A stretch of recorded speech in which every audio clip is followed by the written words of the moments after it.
keadaan mereka itu gimana, kenapa kok sholat kok sampai dilosor. Mereka mengatakan hum majanin, mereka itu majnun, mereka itu gila ya, sholat kok koyok ngono. Padahal itu karena rasa lapar yang sangat. Tapi tidak ada di antara mereka yang meminta-minta kepada orang lain ya, menjaga dirinya untuk tidak meminta. Fa idza shalla Rasulullah SAW insarafa ilaihim, ketika Nabi selesai salat, Nabi berpaling menghadap kepada mereka. Jadi seorang imam itu ketika selesai bisa menghadap ke makmum, bisa ke samping kanan atau kiri di dalam kitab Al-Lu'lu' Al-Marjan ya. Jadi menghadap, dan beliau berkata, lau ta'alamuna, andai kata kalian tahu, malakum, apa yang ada pada kalian, indallahi ta'ala, apa yang Allah sediakan oleh Allah Ta'ala di sisinya.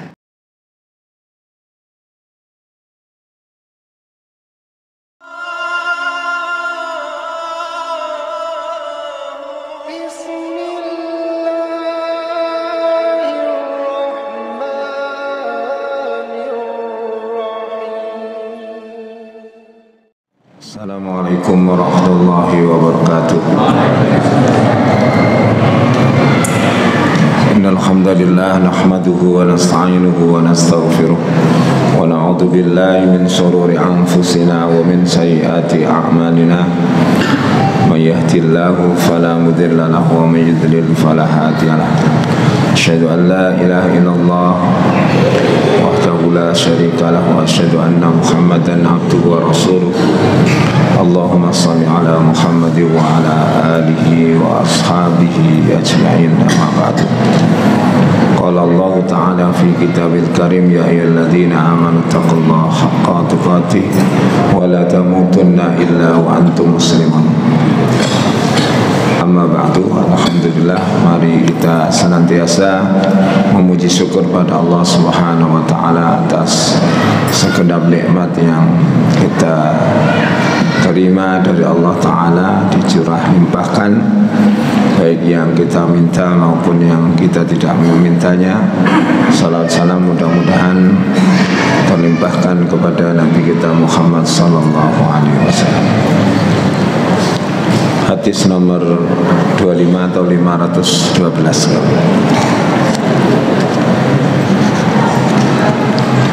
Wa an Fadalah bin Ubaid, dari Fadalah bin Ubaid radhiyallahu anhu, anna Rasulullah sallallahu alaihi wasallam kana idza shalla bin nasi yakhirru rijalun min qamatihim bis shalah min al khasasah. Adalah Rasulullah SAW apabila mengimami orang, mengimami manusia, di antara mereka ada beberapa laki-laki yang tersungkur jatuh dari berdirinya di saat melaksanakan sholat itu, disebabkan khasasah, disebabkan rasa lapar yang sangat. Wahum, dan mereka itu ashabus sufa, yaitu ashabus sufa atau penghuni orang yang ada di serambi masjid. Hatta yaqulal a'rab, sehingga berkatalah orang Arab Badui, haula'il majanin, mereka itu orang-orang gila. Wa idza shalla Rasulullah sallallahu alaihi wasallam insarafa ilaihim, dan apabila Nabi telah salat, maka Nabi menghadap kepada mereka. Faqala, maka beliau bersabda, lau ta'alamuna ma lakum indallahi ta'ala, andai saja kamu tahu apa yang ada di sisi Allah Ta'ala, la akhbabtum, niscaya kamu menyenangi, antazdadu, bahwa mereka ditambahi faqatan, kemiskinannya, wa hajatan, dan keperluannya. Rawahu Tirmidzi wa qala hadisun sahih.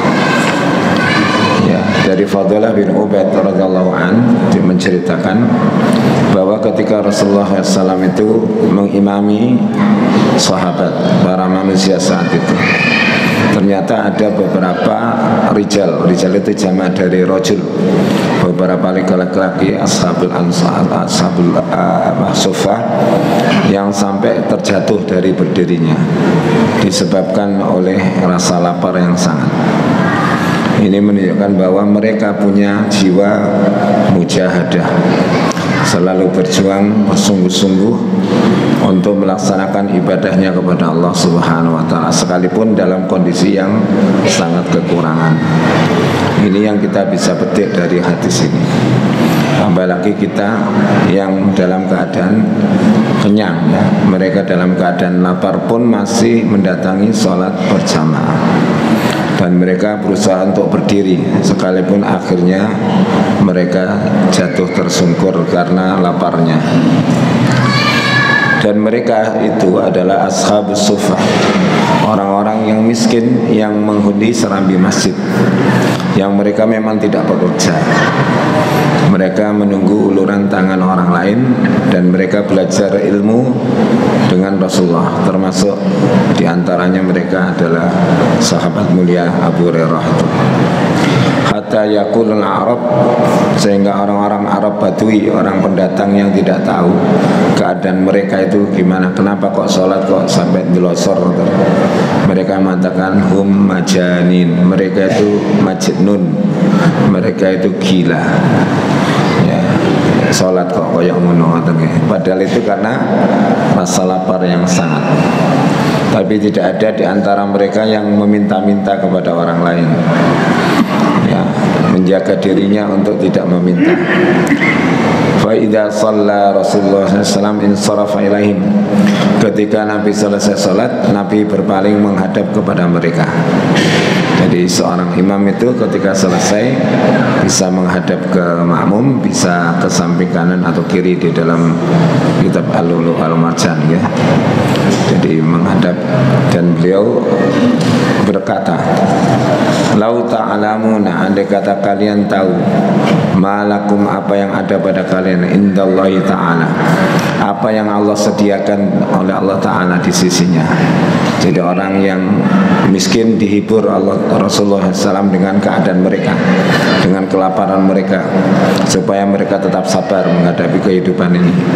Karena di dalam kitab bab sabar yang lalu itu, sesungguhnya takdir yang mengenai orang mukmin itu, baik itu buruk ataupun baik, di sisi Allah adalah baik. Kalau dia baik, dia bersyukur. Kalau dia dalam keadaan kekurangan, dia bersabar. Ya, seperti hadis kemarin ketika mereka kelaparan, kemudian Nabi mendapatkan susu, masih ingat Pak ya? Ya, Abu Hurairah sampai riye kok kayak itu. Akhirnya diminum sampai beliau tidak sanggup untuk minum kembali. Nah, ini merupakan keadaan sebagian sahabat. La akhbabtum antaruddu faqatan, niscaya mereka antazdadu faqatan, mereka akan minta lebih untuk menjadi miskin. Jadi miskin dengan kesabaran tinggi itu pahalanya luar biasa, ya, wa hajatan, dan kebutuhan mereka akan makanan. Ya, ini kita tidak diajarkan oleh Nabi Muhammad untuk menjadi orang miskin semua, tidak. Karena Nabi juga berdoa di waktu pagi dan petang, Allahumma inni a'udzubika minal kufri wal faqri wa a'udzubika min azabil qabri la ilaha illa anta. Ya Allah, aku minta lindung kepadamu dari kekufuran dan kefakiran. Tapi kalau misalkan kondisi itu dalam keadaan seperti itu, masih ada sesuatu yang dihiburkan Rasulullah kepada para sahabat, harapan-harapan yang besar atas pahala yang besar di sisi Allah Ta'ala dalam keadaan seperti itu. Oleh karena itu, orang mukmin di dalam menghadapi sebuah nikmat yang besar, nikmat yang dinikmati, itu juga faham bahwa itu adalah ujian Allah Subhanahu wa Ta'ala. Apakah dia bersyukur atau mengkufuri? Bersyukur itu artinya dengan hatinya dia mengaku ini dari Allah, dengan badannya dia upayakan untuk berbagi terhadap apa yang dia miliki, ya, itu termasuk rasa syukurnya orang-orang yang benar. Jadi hatinya bersyukur, lesannya berkata alhamdulillah, amaliyahnya dengan berbagi rezeki dari Allah Subhanahu wa taala. Oleh karena Nabi Sulaiman kan juga menyadari keadaan itu. Ya, keadaan yang beliau dapatkan adalah keadaan yang sangat lapang, yang sangat luas rezekinya. Dia pun mengatakan, Rabbi auzi'ni an ashkura ni'mataka allati an'amta alayya wa ala walidayya wa an a'mal salihan tardahu al-ayah. Atau dia mengatakan, hadza min fadli rabbi, ini adalah karunia Tuhanku. Ashkur am akfur, apakah saya bersyukur atau kufur. Jadi pada dua sisilah kehidupan kita ini. Ada kalanya orang itu kaya raya, maka dia berarti diberikan kesempatan Allah untuk banyak berbagi dengan hartanya. Ada kalanya sedang, ada kalanya kekurangan. Bila kekurangan, maka dia punya harapan yang besar dengan kekurangannya itu kepada Allah Ta'ala, yaitu harapan pahala atas kesabaran diuji Allah Subhanahu wa Ta'ala. Ini memang ceritanya para sahabat demikian. Maka kita bersyukur sekali karena kita tidak mengalami yang demikian. Perut kita senantiasa hampir tiap hari itu merasakan kenyang, tapi alhamdulillah juga kita masih mengingat Allah Subhanahu wa taala dan sampai lupa ya, dan terus berusaha untuk meningkatkan kadar keimanan dan takwa kita kepada Allah Subhanahu wa taala dan juga amal saleh kita, dan tetap bersemangat untuk fastabiqul khairat, berlomba-lomba dalam kebaikan. Berikutnya wa an Abi Karimata al-Miqdad Ma'ati bin Karibah, dari Abi Karimah al-Miqdad bin Ma'bad Karibah radhiyallahu anhu qala, sami'tu Rasulullah sallallahu alaihi wasallam yaqulu, aku mendengar Rasulullah SAW itu bersabda, ma mala'a adamiyun bi'an syarran min batin, tidaklah ada sesuatu yang memenuhi anak manusia yang lebih bahaya daripada perutnya. Jadi ternyata kenyang itu terus-terusan itu atau kekenyangan itu membahayakan. Betul Pak ya? Pun dirasa wong saniki. Jadi kekenyangan, ada yang sampai makan itu sampai meninggal itu ada. Saya lihat di YouTuber makan mukbang namanya Pak ya. Makan mie 15 bungkus meninggal dunia, bayangkan.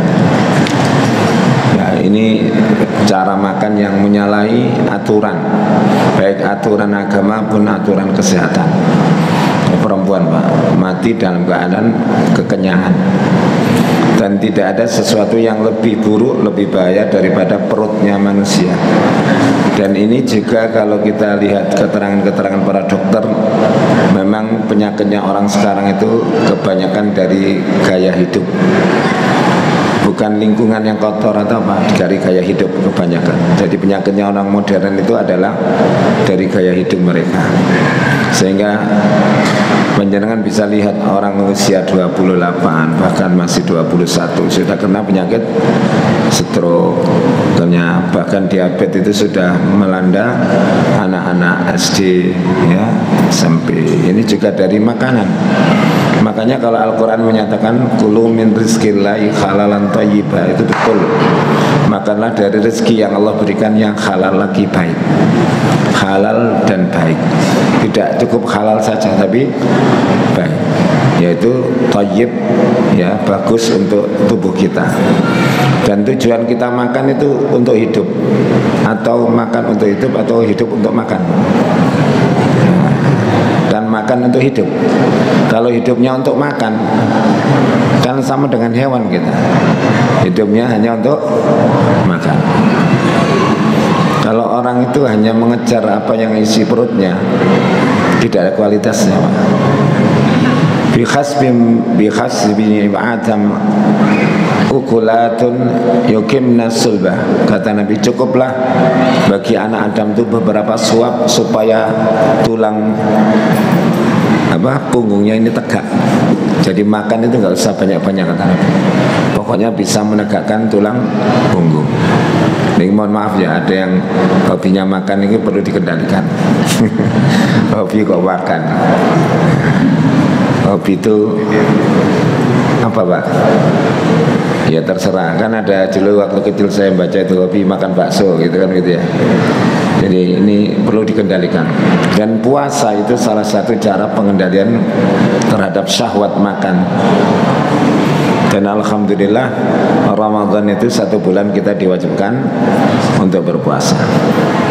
Bagi yang memang kuat melaksanakan sunnah dan tidak mengganggu aktivitas wajib-wajibnya, silahkan melakukan puasa sunnah. Tapi kalau dengan puasa sunnah itu jenengan kemudian meninggalkan banyak yang wajib, jangan puasa sunnah dulu, dereng kelas ini.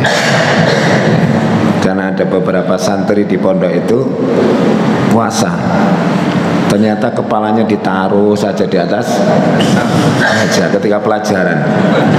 Padahal mendengarkan keterangan guru, mengkaji dengan sungguh-sungguh itu wajib.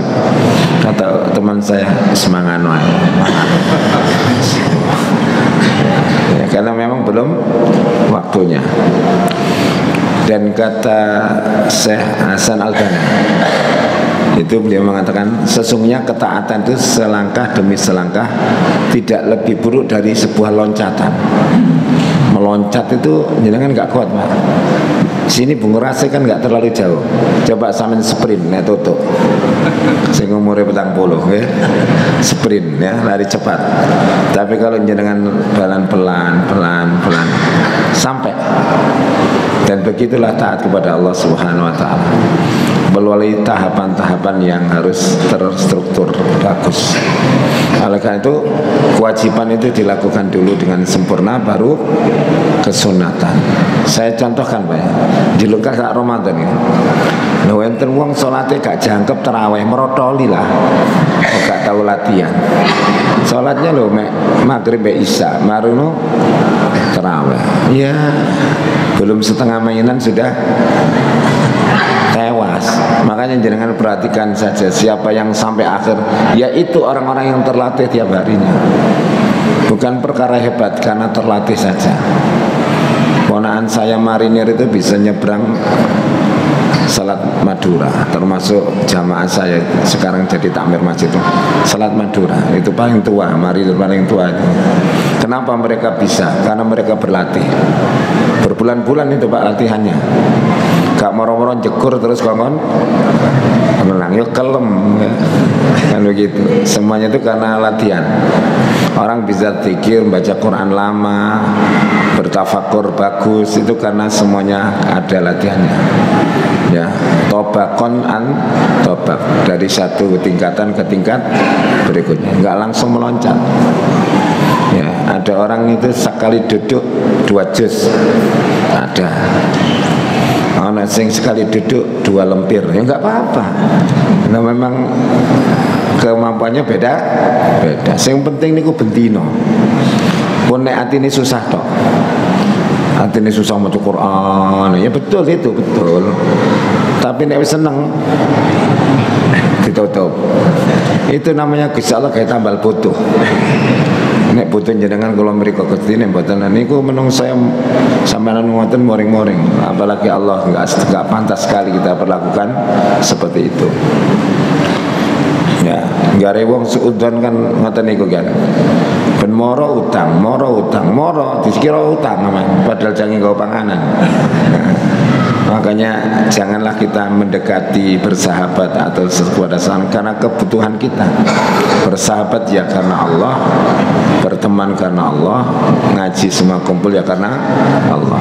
Awet nanti Pak. Nah, terus berikutnya kata beliau, wa in kana la mahalata, jika kamu tidak mampu melakukan yang tadi, yang beberapa suap, kata Nabi, fasulusun, maka sepertiga, li ta'amihi untuk makanannya. Jadi lambung itu sepertiga untuk makanannya, wasulusun li syarabihi, sepertiga untuk minumannya, wasulusun li nafsihi atau li nafasi, dan sepertiga untuk nafasnya. Jadi dibagi, ya dikira-kira ya. Oh, sepertiga ini untuk makanan, sepertiga ini untuk minuman, Jadi minum terlalu banyak itu juga tidak benar. Makanya Nabi itu mengasih contoh minum itu adalah diseruput, seruput. Mboten kaya unta, masih sampean ngawelak nih. Semerap unta saya. Nek nginum itu enggak ngablas, Pak. Klok. Habis. Misalkan satu botol itu 1,5 liter klok untuk separuh, enggak gitu caranya. Jadi minum dengan duduk sunnahnya. Dan ini minum yang terbaik.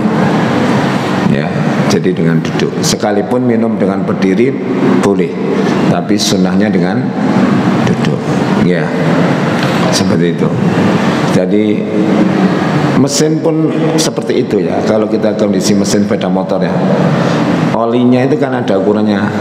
Kalau bebek 800 ml, kalau lanang niku 1 liter. Coba jenengan full 1,5. Puluk nggak ada tenaganya. Ya, seperti orang keluarkan itu loh, Pak. Ya, tenaganya nggak ada. Makanya untuk menyehatkan badan itu perlu kondisi di mana kita memberi ruang di lambung ini untuk udara. Ya, minuman juga begitu, makanya tidak berlebihan. Dan ini cocok sekali dengan ilmu kesehatan. Dan saya mendengar ya, sebagaimana jangan mungkin pernah mendengar, Dr. Zaidul Akbar itu menjelaskan bahwa ketika orang itu lapar, dalam keadaan lapar, maka sel-selnya itu berkembang. Yang mati-mati itu dimakan oleh sel-sel yang hidup, digantikan oleh sel-sel yang hidup. Tapi saat lapar, bukan saat kenyang, apalagi kekenyangan. Kalau misalkan dulu pernah kekenyangan, tolong ya nanti Pak, cik nom-noman ya. Tapi kalau sudah usia-usia seperti ini tuh kayaknya makannya nggak bisa banyak. Ya, memang didesain Allah begitu supaya kita itu baik ya. Dan kondisi perutnya Nabi itu tidak gendut. Ya, Nabi itu rata dadanya dengan perutnya. Jari arek sakniki sispek apa? Yo. Gitu. Berikutnya, wa an Abi Umamah Iyas bin Sa'labah al-Ansari al-Kharisi radhiyallahu anhu qala, dari Abi Umamah Iyas bin Sa'labah al-Ansari, jadi dari orang Ansarnya, Al-Kharisi, yaitu bangsa Kharisi, suku Kharisi radhiyallahu anhu qala, Zakara telah menceritakan atau menyebutkan ashabu Rasulullah SAW yauman, pada suatu hari, indahu di sisi Nabi SAW, ad-dunya, tentang masalah dunia. Jadi membicarakan masalah dunia itu bukan berarti haram, dah. Kalau terlalu banyak membicarakan itu berlebihan, misalkan yang suka HP membicarakan HP, yang suka burung-burung sampai menyita banyak perhatian, maka ini diperingatkan oleh Nabi SAW. Alla tasma'una innal badadata minal iman, innal badadata minal iman. Apakah kamu sekalian tidak mendengar? Apakah kamu kalian tidak mendengar? Sesungguhnya hal yang demikian itu bisa mengajarkan iman. Sesungguhnya hal itu bisa mengajarkan iman, maksudnya mendangkalkan iman. Jadi kalau pembicaraannya itu urusan dunia saja, itu bahaya, Pak. Kalau jangan kumpul orang seperti itu, gak update ya gak apa-apa, ya. Kan sekarang itu kalau jenengan ngikuti update-nya beberapa generasi sekarang ini yang sudah berkeluarga atau masih muda-muda itu, jadi selalu update terhadap perkembangan teknologi dan kebutuhan hidup, itu nggak pernah tenang Pak hidupnya. Ya, kenapa? Karena dia selalu merasa tertinggal. Kalau tertinggal ada hasad yang boleh kan? La hasada illa fisnataini, ya. Tidak boleh orang iri kecuali dalam dua hal. Yang pertama, dia melihat orang kaya yang habis hartanya untuk kebaikan. Yang kedua, orang yang memiliki ilmu dia amalkan, dia ajarkan, dan dihabiskan untuk mencari ridha Allah. Itu. Kalau untuk barang-barang kebutuhan, sesungguhnya kemarin kita sudah tahu bahwa hal itu malah kemudian akan menjadi beban dan pertanyaan nanti di sisi Allah Subhanahu wa ta'ala. Ya, kita itu memang tidak sekelas dengan Rasulullah SAW, tidak kelasnya, tapi setidaknya kita mencontoh bagian-bagian yang bisa kita tiru. Nabi pernah sholat, ya, mengimami sholat itu setelah salam langsung pergi, sehingga sahabat itu takut, ada apa ya Rasulullah, ada apa ya, kok beliau begitu tergesa-gesa, tidak zikir dulu, karena Nabi itu banyak zikirnya ketika selesai sholat wajib. Maka kemudian Nabi mengambil tibran, dua keping emas. Ya, ini yang menyebabkan aku terkopoh-kopoh ini. Ini belum tak kekno uang ini, makanya aku eling. Ya, jadi awak dhewe ku kualiane. Nek duwe anteng, nek kapaten duwe. Makanya istri-istri Nabi pun kadang-kadang melihat istri sahabat dengan perhiasannya kepingin. Kata Rasulullah, ya tidak apa-apa kalau kamu ingin seperti itu, tak belikan, setelah itu tak cerai. Kalau milih jadi istriku ya seperti ini. Wis kondo bapakmu Aisyah, kata Rasulullah. Bilang Abu Bakar, bilang milih ndi, ya enggak usah kondo sekolah milih jenengan. Akhirnya istri yang lain juga memilih hidup sederhana seperti Nabi Shallallahu Alaihi Wasallam. Kan buatan pantas Pak. Nek bojone sederhana terus sing wadok kemrompong ini kan punya ini kok ngono ya. Kan gak pantas. Makanya diseimbangkan oleh Nabi Sallallahu Alaihi Wasallam antara beliau dan para istrinya. Biarkan para sahabat, memang mereka bukan nabi, bukan figur contoh yang paripurna, gitu. Tapi bagi istri Nabi ada aturan yang berbeda. Makanya jenengan saya ini yang sudah menjadi imam dan khatib, sudah ngajar ngaji, itu mesti nurut orang, peraturannya berbeda dengan orang umum. Gini apa badan? Coba jenengan melampah pagi terus katoan cekak ini. Khatib itu. Padahal orang lain itu enggak dituding, jenengan mesti dituding. Andok pangsite konangan, andok yo, padahal gak ada andok haram ini. Tapi pantes apa gak? Kadang-kadang sampai sengitan-sengitan. Ngono aja ketemu lo ustaz dulu kan, gak enak. Jajana itu ternyata. Misalkan begitu, itu berarti posisi panjenengan dalam posisi yang tinggi, di pandang masyarakat tinggi. Makanya jenengan tidak boleh melakukan yang sama dengan mereka. Padahal orang seusia saya jenengan banyak yang cangkruk-cangkruk, banyak cangkruk-cangkruk, ngopi-ngopi di pinggir jalan, nggak ada yang laru-laru. Coba jenengan, apalagi saya. Loh, wah dituding. Lagi ngomong ini buatan kalau jadi Ustadz Komar kembaran nih.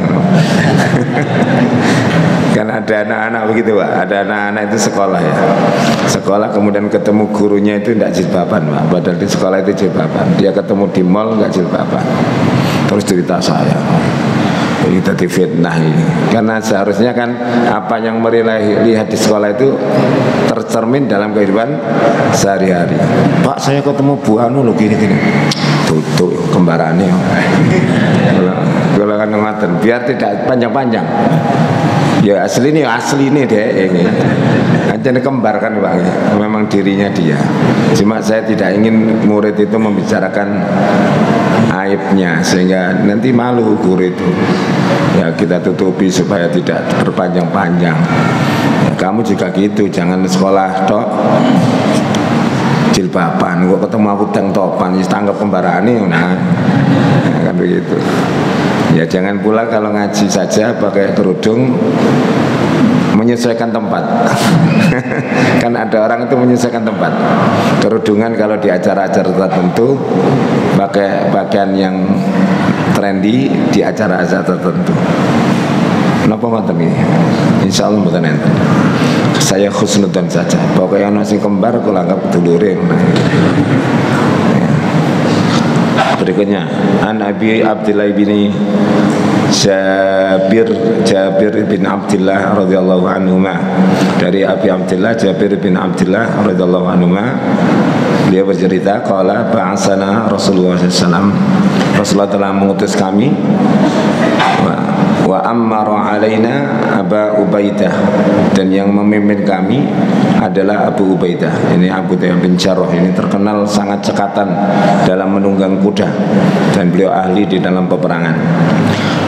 Natalaqqa ayran di Quraisy, yaitu menghadang pasukan Quraisy. wazawwadana siraban min tamrin. Nabi memberi bekal kami satu kantong kurma. Lam yajid lana ghairahu, tidak dijumpai selain itu.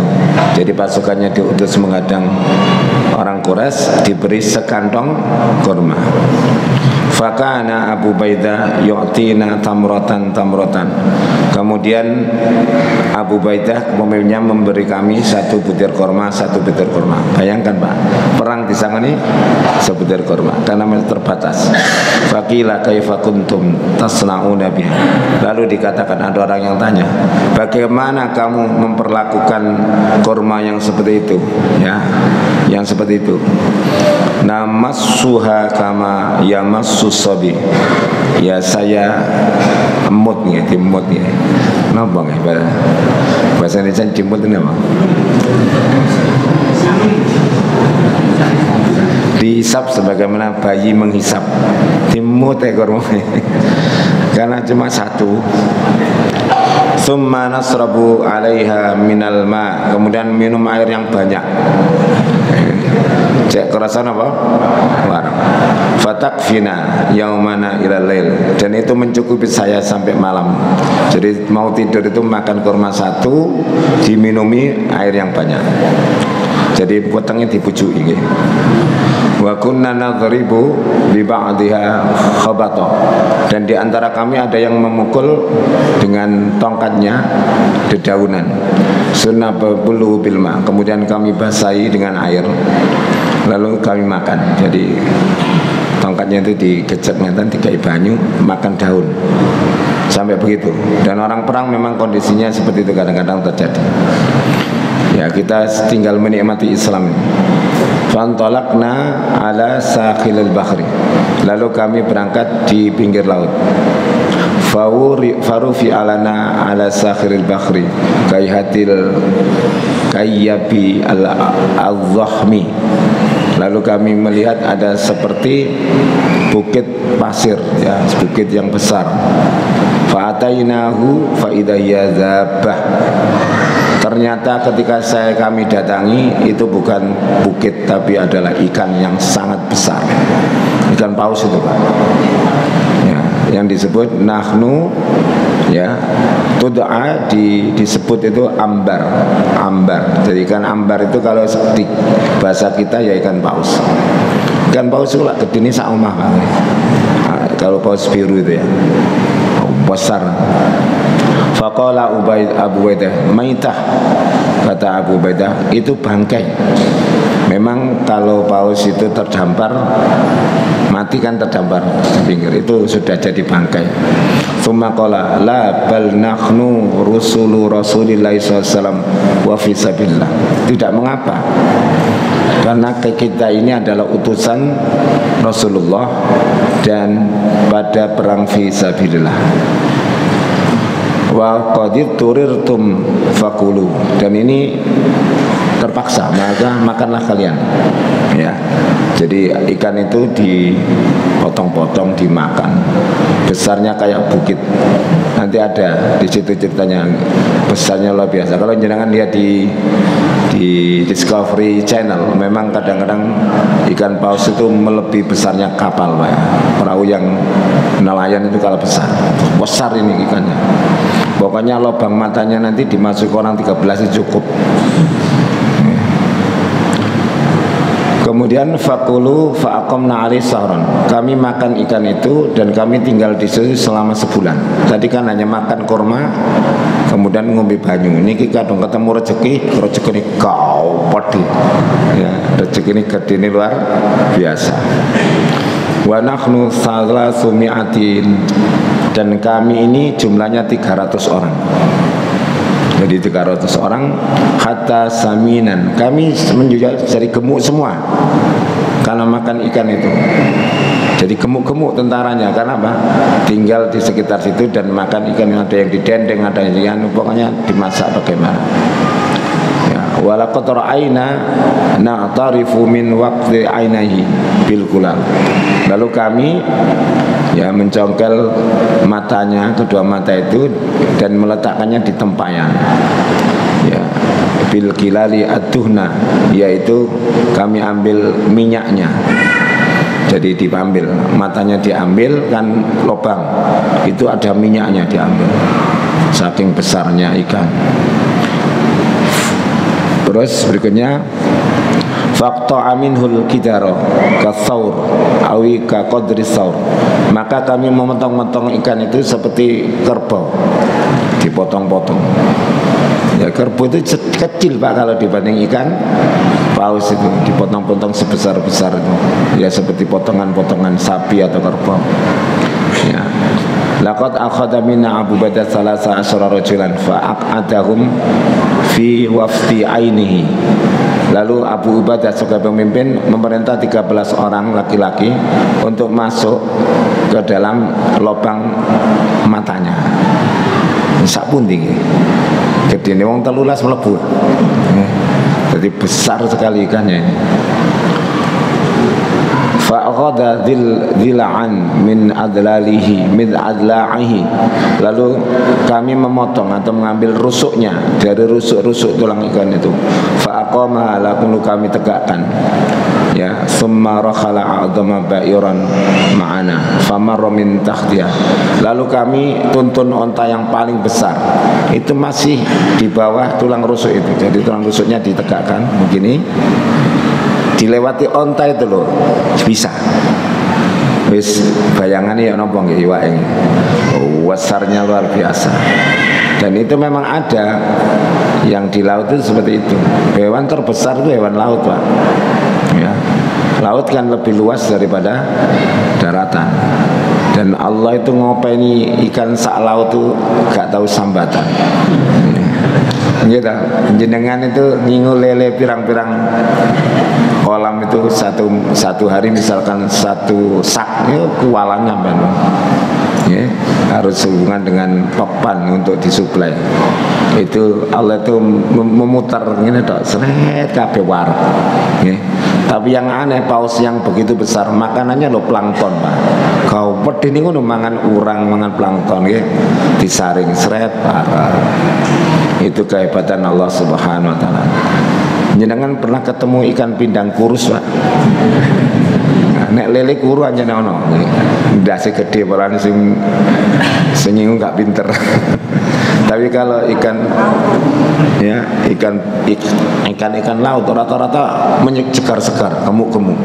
Itu Allah Subhanahu wa taala yang ngasih makan. Jenengan mikir makannya ikan tak gak sanggup. Ya makanya kalau ada orang gak ada Tuhan itu kok iso mikir gak ono pangeran itu ya. Nah, begitu.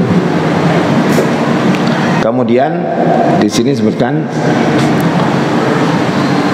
wa ta'azzawadna min lahmihi wa sa'id, dan kami buat persiapan bekal dari dagingnya dan juga kami dendeng. Ya kalau didendeng kan diawetkan jadi kering ya. Jadi begitu. Falamma qadimnal Madinata ataina Rasulullah sallallahu alaihi wasallam fadzakarna dzalika lahu. Ketika sampai di Madinah kami menceritakan itu kepada Nabi sallallahu alaihi wasallam.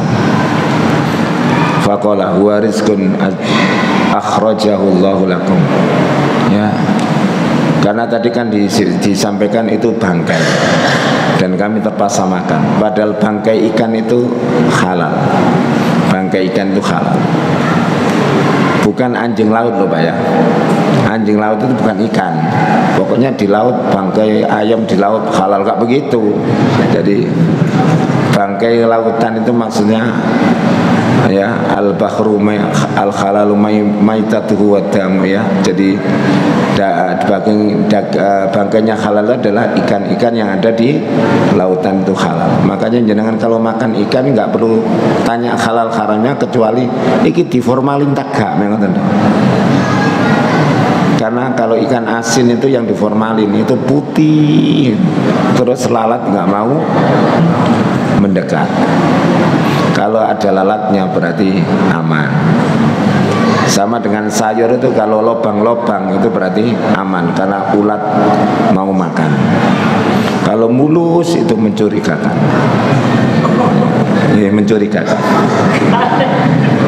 Kalau manusia jangan dihubungkan dengan wajah orang loh Pak ya. Ya. Kemudian huwa rizqun akhrajahu Allahu lakum. Itu adalah rezeki yang Allah keluarkan untuk kalian. Fahal ma'akum min lahmi syai'. Apakah kamu membawa dagingnya? Kata Nabi sallallahu alaihi wasallam. Apakah kamu menyimpan sisa dagingnya sehingga fatut'imuna untuk kami makan? Jadi itu menunjukkan bolehnya makanan yang seperti itu, ya. Fa arsalna ila Rasulullah minhu fa akalahu. Maka kami berikan makanan itu kepada Rasulullah SAW, maka beliau makan makanan itu. Jadi ini menunjukkan bahwa para sahabat itu di dalam beragama itu selalu menyandarkan kepada Rasulullah SAW. Kalau mereka belum faham, mereka akan tanya. Seperti orang yang meruqyah orang kemudian dapat 13 ekor kambing itu. Meruqyah dengan Fatihah, akhirnya diongkosi dengan 13 ekor kambing. Gak berani makan kalau itu, dibawa kambingnya ke hadapan Nabi. Ini habis saya ruqyah ya Rasulullah. Kok tahu kamu Fatihah itu ruqyah? Katanya gitu. Lalu wes aku jauh situ, kan berarti halal. Itu contoh takrir.